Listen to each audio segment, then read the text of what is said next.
Hola, ¿cómo están? Bienvenidos a esta segunda colaboración dentro del canal de mi buen amigo Jesús Escobar Tobar. Y en esta ocasión quiero platicarles sobre la reforma al Poder Judicial que, digamos, ha acaparado comentarios en medios de comunicación, en redes. La reforma más importante dentro de este paquete de 20 reformas, ya un poco más, del Plan C que se presentó desde febrero de 2024 por el presidente Andrés Manuel López Obrador y que se le han venido añadiendo algunas otras reformas tras el triunfo contundente de Claudia Sheinbaum en la presidencia de la República. Digamos que uno de los temas que más polémica ha generado ha sido esta propuesta de elegir por voto popular a jueces, magistrados y ministros del Poder Judicial. ¿Hasta qué punto conviene realmente elegir a estos cargos? ¿Qué riesgos implica? Y por ahí hay algunos comentarios negativos de un sector de la oposición y de la derecha mexicana señalando que en países como Bolivia no ha funcionado este esquema de elección de jueces, magistrados y ministros. Ellos dicen que porque ha habido poco interés de la ciudadanía a la hora de elegir estos cargos. Yo no sé hasta qué punto eso se pueda calificar como un fracaso del todo, porque entonces, digamos, ha habido también votaciones con baja participación en México, pero eso no ha impedido o no me parece suficiente argumento para calificarlo como un fracaso. Hay, por ejemplo, señalamientos que dicen, de manera tramposa me parece, que se va... El crimen organizado y los cárteles de la droga van a poder meter mano en los nombramientos de jueces, magistrados y ministros, como si hoy en día, como si actualmente el Poder Judicial no estuviera cooptado por algunos grupos criminales. Pues ahí está toda la historia de Genaro García Luna y compañía como una prueba contundente de cómo estas redes de corrupción de los cárteles de la droga y del crimen organizado, pues ya llegaban a jueces, magistrados y ministros desde antes. No es necesario el voto popular para que ese peligro lamentablemente ocurra en los sistemas de impartición de justicia, y entre otras cosas también por eso hemos visto que muchos criminales detenidos, sobre todo durante el último sexenio, pues han sido puestos en libertad con argumentos leguleyos, precisamente para tratar de boicotear desde el Poder Judicial al gobierno de Andrés Manuel López Obrador en el contexto de este cambio de régimen político que comenzó en 2018, pero que se ha profundizado ahora con la continuidad de Claudia Sheinbaum y con un respaldo popular tan contundente como el que se obtuvo en la elección del 2 de junio. Entonces, digamos, estos argumentos de que gracias al voto popular se va a fortalecer el crimen organizado en el Poder Judicial, pues me parece un argumento absurdo, porque digamos, si ese es el tema, pues entonces ya nada más falta que también vayan a querer quitar las elecciones a presidente, a diputados, a senadores, a gobernadores, a alcaldes, porque no vaya a ser que el crimen organizado vaya a meter mano. Realmente es un argumento típico de la derecha que está tratando de asustar a algunos despistados para decir que estos son de los grandes problemas que se vienen con la reforma al Poder Judicial. Incluso veía por ahí un comentario que salió, fue retomado en el Reforma, aunque después bajó el video, de la hija, o al menos así lo vendieron en medios, de la hija de Olga Sánchez Cordero, que ocupa un cargo en el Poder Judicial, y diciendo una sarta de tonterías de que se iba a desaparecer el Poder Judicial, de que ya no iba a haber contrapesos. Entonces es un trabajo tenso, es un trabajo de mucho estrés, es un trabajo en donde tienes que tener vocación de servicio. Nuestros juzgadores federales lo tienen en la gran mayoría, y los juzgadores federales y juzgadoras federales también queremos servir. Y yo llamo a la reconsideración de este tema, por favor, para que puedan llegar los mejores jueces y magistrados y técnicamente no haya un golpe de Estado, porque desaparecería todo un poder público, el poder judicial, con la salida de alrededor de 1.600 jueces y magistrados, y son personas estudiosas y valiosas. Es decir, me parece tan estúpido y tan irreal que algunos opositores a la reforma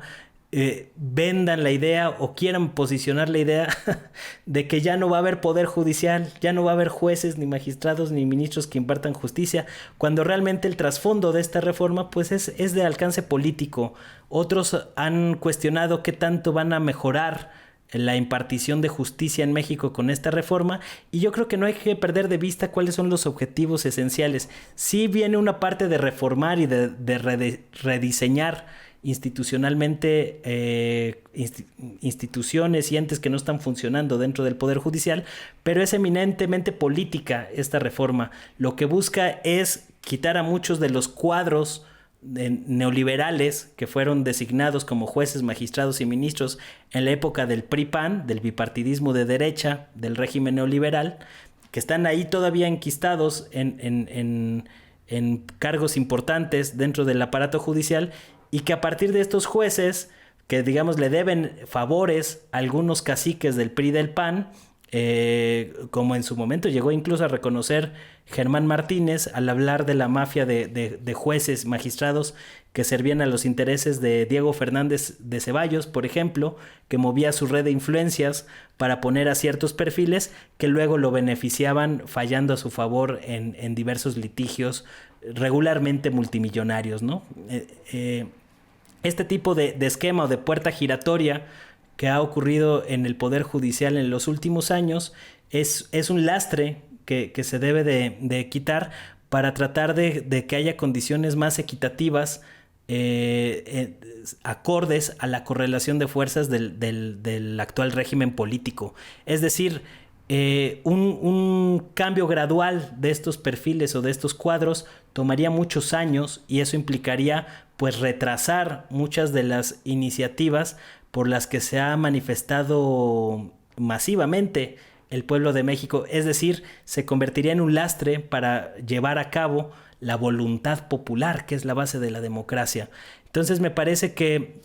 es urgente hacer esta limpia, y me parece que no hay mejores términos que los planteados en esta iniciativa para realizar una limpia de gran calado, que cuenta con un fuerte respaldo popular. Entonces, digamos, poner a la elección a jueces, magistrados y ministros, por supuesto que nos va a implicar más esfuerzo y más responsabilidad en términos de ciudadanos, de saber a quién estamos eligiendo para que impartan justicia, pero me parece un mecanismo justo para que se realice esta limpia al Poder Judicial. En el caso de los ministros de la Corte, no me queda duda de que esos se deben mantener permanentemente dentro del voto popular. Lo mismo con los magistrados electorales, que juegan un papel muy importante a la hora de calificar elecciones y cosas de este tipo. Esos deben ser designados por voto popular en lugar de los acuerdos partidistas que ocurrían en el Congreso anteriormente, que muchas veces se repartían cuotas. A ti PRI te toca uno, a ti PAN te toca otro, y al PRD le toca otro, ¿no? Ese era básicamente cómo funcionaba pues el esquema, y ahora pues muchos de los ministros que se eligieron de esa forma pues están sirviendo a los intereses de la derrotada oligarquía, ¿no? Digamos que la oposición y la derecha en México han visto al Poder Judicial como un remanente de este régimen neoliberal que ellos añoran que regrese algún día al control del Poder Ejecutivo y del Poder Legislativo, y que a partir de ahí pues están tratando de boicotear al gobierno a través de una estrategia de guerra judicial conocida como lawfare, que ha sido ampliamente implementada en América Latina. Ahí está el caso de Argentina, donde le negaron el acceso a la candidatura presidencial a Cristina Fernández de Kirchner a través de una ofensiva judicial de esta naturaleza. Está el caso del golpe a Pedro Castillo en Perú. El caso de Rafael Correa, que está exiliado precisamente por una persecución judicial en Ecuador.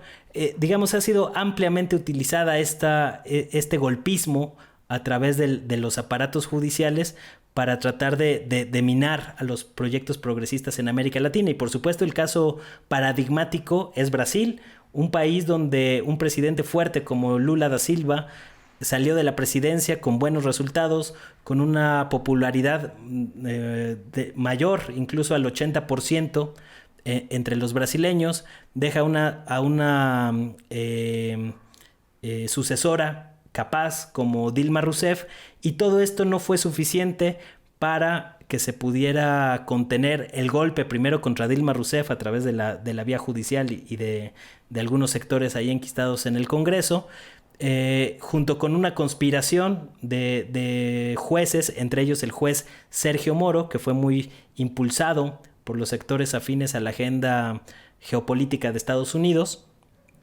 y que con el paso de los años se demostró lo que muchos advertimos desde su momento, que había una conspiración en contra de Lula para quitarlo de la contienda presidencial. Incluso fue a dar a la cárcel, y posteriormente unos audios publicados por el medio estadounidense The Intercept pues confirmaron que efectivamente hubo una conspiración entre fiscales, jueces y otros sectores de la oposición en Brasil, o de la derecha brasileña, para quitar de la contienda presidencial a Lula da Silva, y eso dio pie a que llegara el fascista Jair Bolsonaro. Me parece que a un esquema similar están apostando acá en México, y por eso vimos cosas tan absurdas como al ex embajador de México en Estados Unidos durante la época de Felipe Calderón, Arturo Sarucán, ir a decir allá a Estados Unidos que ahora que ganó Sheinbaum, Rusia va a intervenir en las elecciones presidenciales de Estados Unidos desde México. Es decir, una cosa completamente estúpida, completamente fuera de pues algún asidero con la realidad, pero que digamos ejemplifica mucho cómo estos sectores de la derecha mexicana están tratando de meterle miedo al tío Sam y a algunos sectores de la élite política en Estados Unidos, para ver si así les echan una manita con el golpismo y el lawfare que han implementado en otros países, para ver si así la derecha mexicana puede obtener algo que no pudo obtener en las urnas tras las elecciones del 2 de junio. Precisamente por eso luego vemos análisis tan absurdos y tan estúpidos como el que ha presentado recientemente el Instituto de Investigaciones Jurídicas de la UNAM, ahí con personajes como Sergio López Ayón, que era director del CIDE y muy cercano al grupo de Claudio X González, entre otros; José de Jesús Orozco Enríquez, que es parte de la Junta de Gobierno de la UNAM y parte de esta élite que tiene controlada la universidad y que es, digamos, afín a sectores de derecha; Pedro Salazar, que fue director del Instituto de Investigaciones Jurídicas y era muy cercano a todo este grupo de Max Kaiser, a los que estaban implementando lo de la 3 de 3, la reforma de transparencia, toda esta agenda pues abiertamente de derecha, y el caso de Diego Valadez, que fue ex procurador con Carlos Salinas de Gortari. Entonces imagínense nada más. Lo curioso es que este análisis técnico de las 20 iniciativas de reformas constitucionales que presentó el Instituto de Investigaciones Jurídicas para hacer campaña a favor de la oposición y tratar de criticar y de golpear mediáticamente la reforma al Poder Judicial, pues está llena de preceptos ideológicos que debilitan bastante el argumento de este instituto. Cuando tú lees la introducción y hay unos comentarios verdaderamente de risa señalando críticas a lo que ellos llaman el populismo en una clara connotación o referencia a López Obrador, y que incluso critican lo que ellos llaman ahora el constitucionalismo populista de López Obrador. Es decir, que para ellos este tipo de reformas incluidas en el Plan C son populismo constitucionalista. Ya sabemos que este grupo, estos sectores de la derecha, son abiertamente defensores de la oligarquía, no les gusta la democracia en un sentido estricto, no les gusta que la voluntad de la mayoría se vea reflejada en las reformas constitucionales, y por eso se sacan de la manga argumentos tan estúpidos como esto de constitucionalismo populista, ¿no? Están tan acostumbrados a que sean las élites las que gobiernan, y como ellos forman parte de la élite, pues ellos se creen con el derecho exclusivo a gobernar, que luego salen con estas mamarrachadas y con estas estupideces disfrazadas de análisis técnico, que lo único que hacen es evidenciar pues su apoyo al conservadurismo mexicano. ¿Cómo estará el análisis técnico que hasta luego tuvo que salir la rectoría de la UNAM a emitir un posicionamiento de que pues ese era un un trabajo del Instituto de Investigaciones Jurídicas de la UNAM, pero que no representaba la postura de toda la universidad. En rectoría dijeron, no, nosotros no queremos meternos en problemas ahorita con el gobierno entrante, con el gobierno de López Obrador, con Claudia Sheinbaum, y aclaramos que no es la postura de la universidad, sino ahí de un grupito de derechosos que tienen tomado el Instituto de Investigaciones Jurídicas de la UNAM, y que creo que también representa mucho la necesidad de que, así como se ha hecho una reforma se está realizando una limpia al Poder Judicial con esta reforma al Poder Judicial, también ameritaría una reforma similar dentro de la UNAM para limpiar a muchos de estos cuadros que ya están completamente enquistados ahí en posiciones de poder, y que los representantes de la oligarquía neoliberal están sobre representados en espacios como la Universidad Nacional Autónoma de México, y ameritaría también pues pensar en procesos de politización para llevar a cabo esta limpia con un fuerte respaldo de la comunidad y un fuerte respaldo de las bases sociales, como está ocurriendo actualmente con la reforma al Poder Judicial. Entonces, pues bueno, hay algunos señalamientos, algunas críticas. ¿Ustedes cómo ven este tema? ¿Ven realmente riesgo en que sean los mexicanos y el pueblo en general el que elija a sus jueces, magistrados y ministros? A mí me parece que es una medida urgente y necesaria. Nos va a dar más responsabilidad, sí, pero digamos, de lo contrario, se va a ir aplazando cada vez más este proceso de transformación, de recuperación del Estado, de bienestar, que es parte del proyecto López Obradorista y que va a continuar con Claudia Sheinbaum. ¿Ustedes cómo ven este tema? ¿Creen que las críticas de la derecha y del bloque opositor son válidas, son pertinentes? ¿Qué tanto hay que escuchar a estos grupos, atender sus reclamos, y hasta qué punto pues se debe de hacer una buena limpia con agua y con jabón ahí a todas las estructuras del corrupto Poder Judicial, en donde ha quedado de manifiesto tanto en las elecciones como en las encuestas presentadas por Morena, realizadas por Encol, por Demotecnia y por la misma Comisión de Encuestas de Morena, que más o menos el 80% de los mexicanos están a favor de la reforma judicial. ¿Ustedes qué opinan sobre este tema? Déjenmelo en los comentarios, y también coméntenme qué otros temas les gustaría que tocáramos por estos espacios para irlo teniendo ahí en el radar. Me dio un gusto saludarlos. Nos vemos por acá la próxima semana. Chao, chao.